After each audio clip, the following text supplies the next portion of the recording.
Welcome, everyone, to our deep dive into one of Finland's really haunting mysteries. Picture this. Finland, 1960. It's a nation rebuilding, kind of embracing new freedoms.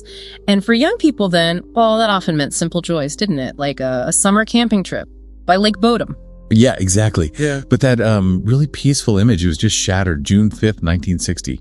What started as, a normal camping trip for two young couples, it turned into this awful, baffling crime scene. It left just one survivor, Nils Gustafsson, and honestly, a whole mess of questions that have just plagued Finland for, over 60 years now, became this national trauma. So today we're going to try and unpack the details, the huge mistakes made, and kind of the lasting shadow of the Lake Bodom nightmare. Right. So the victims... 4 teenagers, 2 15-year-old girls, Mela Björklund and Anja Mäki, and their boyfriends, 18-year-old Seppo Boisman and Nils Gustafsson. They were attacked sometime between 4:00 and 6:00 in the morning, apparently. And the attacker, struck from outside the tent. Brutal. Slashing with a knife, but also using some kind of blunt object. And as you said, only Nils Gustafsson survived, though he was badly injured. What's really fascinating here, almost chillingly strange, is his memory, or fragments of it. He recalled a figure dressed in black with bright red eyes. Bright red eyes. That sounds almost like something out of folklore. It does, doesn't it? It adds this really eerie layer.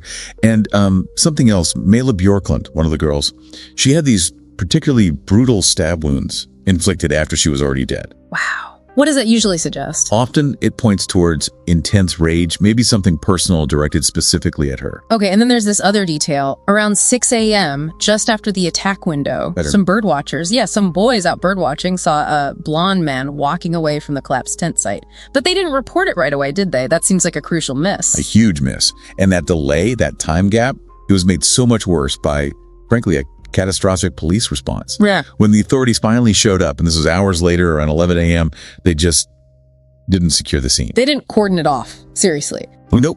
They failed to cordon it off. So you had dozens of people, onlookers, maybe even reporters, just walking all over the place. Oh, man. Contaminating everything. Exactly. Trampling potential evidence, touching things. It was a monumental error. And that mistake, it haunted the investigation for decades, basically crippled it from the start. So with the physical evidence pretty much useless, they had to turn to people, right? Yeah. Suspects. Right. They were forced down that route. And two main sort of external suspects emerged pretty early on. First, there was Carl Valdemar Gillstrom. Locals called him the Kioskman. Apparently, he ran a nearby kiosk, hated campers, had a violent temper. And he confessed, while drunk. Allegedly, yes. And get this. Years later, on her deathbed, his wife apparently took back her alibi for him, said he'd threatened her into lying. Okay, that sounds compelling. Who was the other one? Hans Essman, a German-born guy living in Finland. Lots of rumors around him, maybe a former Nazi, maybe a KGB spy, who knows. But the day after the murders, he shows up at a hospital. His clothes are blood-stained, fingernails black with dirt, acting really agitated. And didn't he match the description, the blonde man? He did. He had long blonde hair, which he reportedly cut shortly after that description was made public. So you've got Gillstrom with a deathbed confession retraction and Aspen looking very suspicious right after the crime. But the police dismissed them. How? Their alibis must have been flimsy, like you said. Well, flimsy is maybe putting it mildly. For Gillstrom, they initially accepted his wife's alibi, the one she later recanted. And for Aspen, despite everything, the hospital incident, the haircutting, they decided there wasn't enough evidence to link him directly. Accepted his alibi too. That seems incredibly quick, almost like they didn't want them to be guilty. It's baffling looking back. These dismissals closed off potentially vital leads.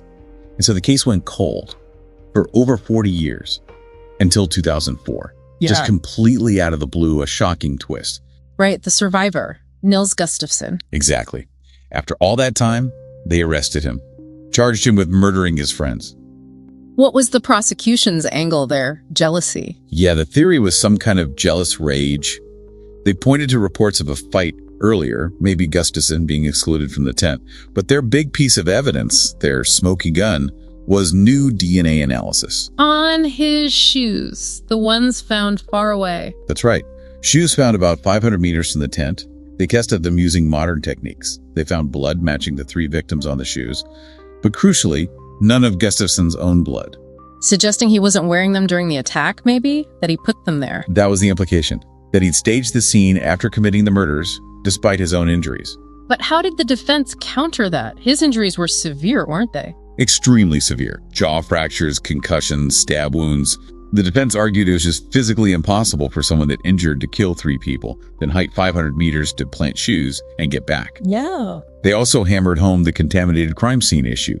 That DNA could have gotten on the shoes in countless ways over the years, or even back then through secondary transfer. And the eyewitness, the blonde man.